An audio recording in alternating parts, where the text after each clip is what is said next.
Okay, if you're watching this, chances are you're in the midst of a transition and you're trying to unlearn, which basically means you're trying to let go of one way of seeing things or doing things or believing things and seeing yourself and grab hold of a new way of seeing yourself, doing things, showing up, and thinking. Now, one of the biggest conversations that I have with so many career movers and unlearners is the conversation of earning and making bank. So today we're going to talk a little bit about that. Why is it important for you to own your worth? Understand why you have to make more money. It's not a choice, because most of us will say, it's not about the money and I just love this work. Now that's great. Nothing wrong with that. I do work that I love every single day. But I prioritize making bank because I understand that making money is not just about me, it's about my community, it's about the entire world. Let's talk about why it's so hard for young professional women to make bank in their careers, whether they're entrepreneurs, self-employed, or they're just working in a corporate and they love it, because there's nothing wrong with that. Let's talk about how you can strategically make sure you're earning more and understand why that's really, really important for you to do.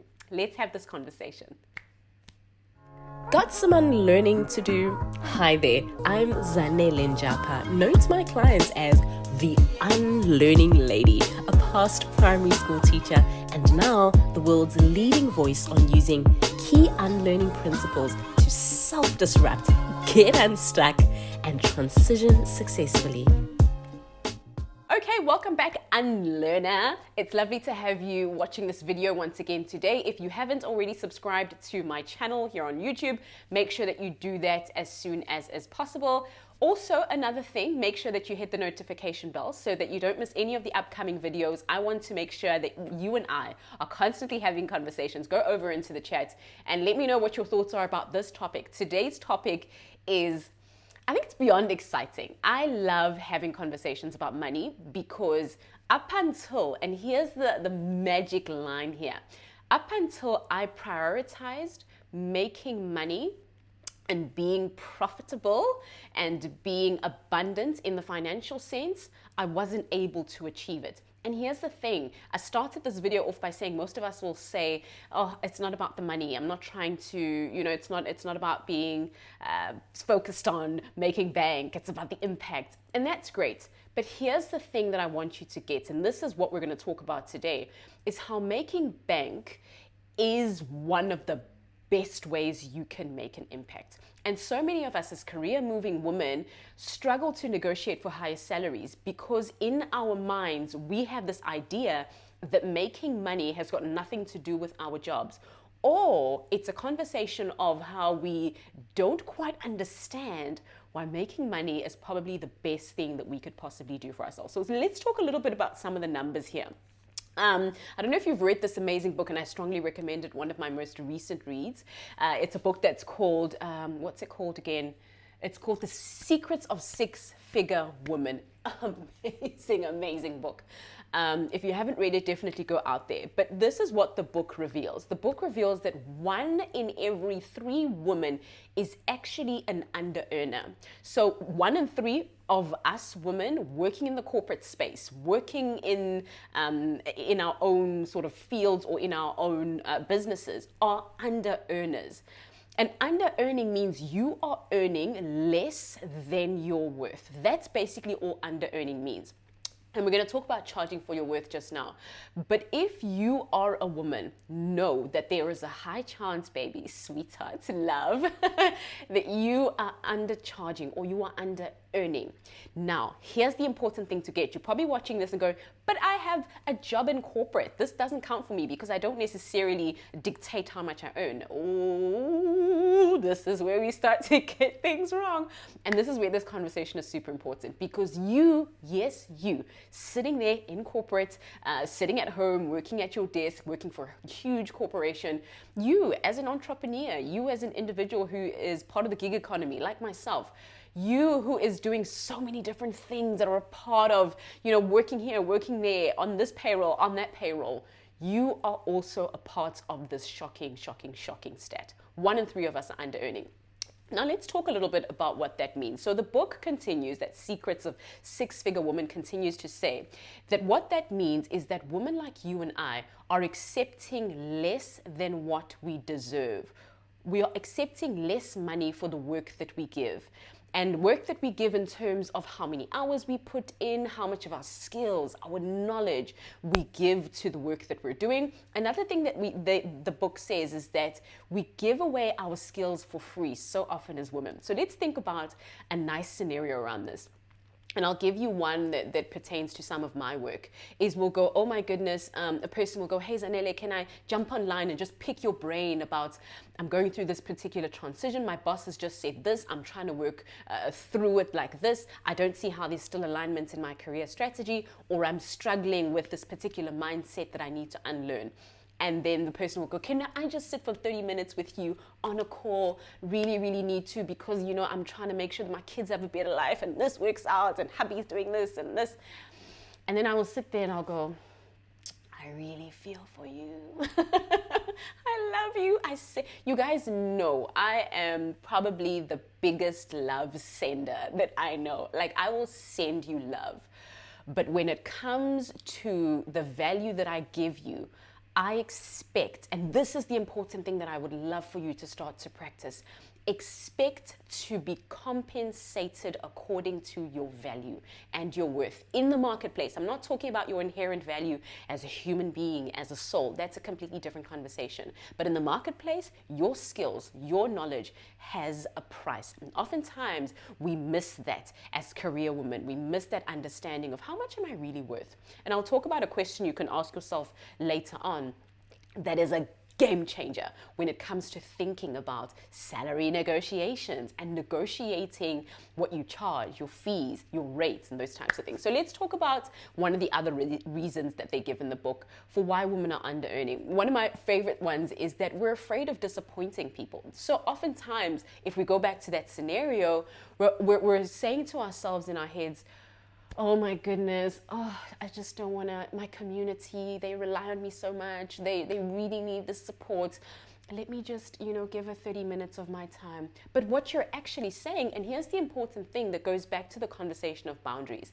If you are giving someone your time, your expertise, your knowledge that you've acquired over time, what you are saying is that this is how much it's worth. I'm not saying there's anything wrong with doing free work as long as and I'm all over the place now, but really there's a lot of points coming up here.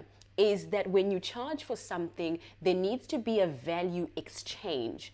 That's why when people can't pay you financially, they'll do something like, how can I trade you for something that will make you feel like you are also, like there's this mutually beneficial relationship happening. And so most of the time, what we professional women will do is that we will give our skills, we will give our knowledge, we will give our expertise that people charge top dollar for, top rand for if you're in South Africa, or top dollar if you're anywhere else in the world where the dollar applies to you. But we will charge accordingly, and you have to really understand that, and that's a really important thing. Another reason that they give is that we don't believe, and this for me is one of the biggest ones for me that we're so keen. We don't believe that we are worth more. We don't believe that we're worth more, and when you are working in an organization that has sort of stuck this label of worth on you for so many years, that your hours, a certain amount of time is worth X amount every single month, and that's what you are worth in that space all the time, blah, blah, blah, then that's what you sort of wear. You will wear that label, you will wear that amount, you will wear that number on yourself, so much so that it starts to become the way you value yourself. And I often give this example, but I think it's so key. I had the exact same thing happen to myself. So I went, like when I was a primary school teacher, I had a certain amount that I used to earn month on month on month. And yes, we would have our raises and bonuses and all those exciting things.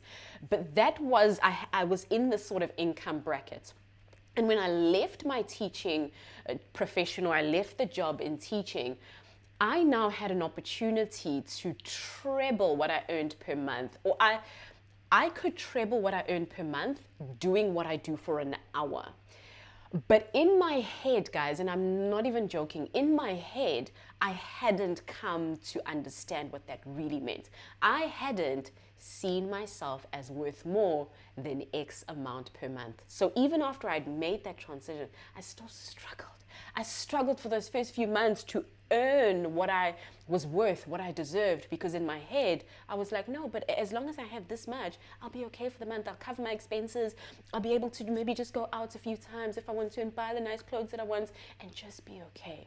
But the thing was that now I was in a position to really ramp up my value, and I needed to understand that. So those are some of the reasons that they give in the book for why women are under earning, why you and I find ourselves in a position where we are under earners constantly, wherever we are in the marketplace, whatever space we occupy.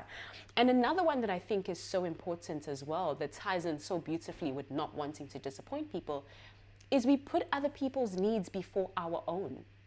We will do things like prioritizing other people and how they need to be sort of getting in the spotlight, or getting their needs heard, or getting their needs met. And we will jump on the back burner as individuals. Now, you and I are very much that way. We are wired that way because we are nurturers, and we want to consistently make sure others are okay and keep the peace and do all of those things. But understand, when it comes to the conversation of earning what you are worth, putting other people before yourself is one of the things that actually causes you to constantly be under earning and be quote unquote, behind the 8 ball every single time. So that's another thing that's really important to understand.